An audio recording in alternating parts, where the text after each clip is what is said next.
Sa PhilHealth naman po, kumusta po ang standing ng PhilHealth kumpara sa ibang mga private medical care packages na ino-offer ng ibang private companies? Kumusta po ang standing, kumbaga, yung laban natin kumpara sa iba?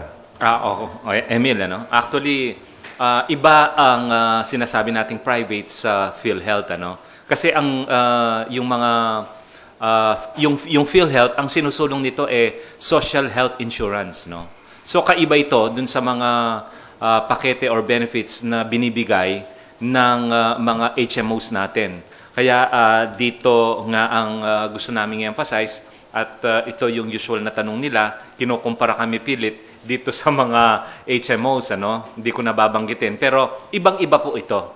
As a matter of fact, in terms of premium payments, talagang malaki po ang diferensya. Mas mababa po ang binabayad sa PhilHealth kaysa dito sa HMOs. Pero, pagtakan nyo, ang HMOs, nire-require na kailangan may PhilHealth sila.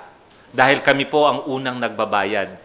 Kapag ang isang pasyente ay miyembro pareho ng PhilHealth at saka HMO, pero kami muna ang nagbabayad niyan bago sila.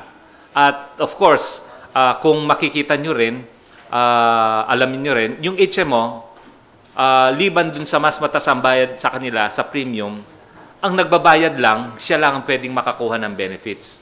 Unlike yung sa social health insurance na sinusulong ng PhilHealth, ito ay family-based, meaning yung nagbabayad mismo, pwede niyang maging beneficiary ang asawa at saka anak na below 21, yung nabanggit ko kanina, no, pati yung mga magulang, na hindi sila magbabayad ng premium. So, malaking diferensya ang kaibahan ang HMO sa ating sinusulong sa PhilHealth na social health insurance, Emil.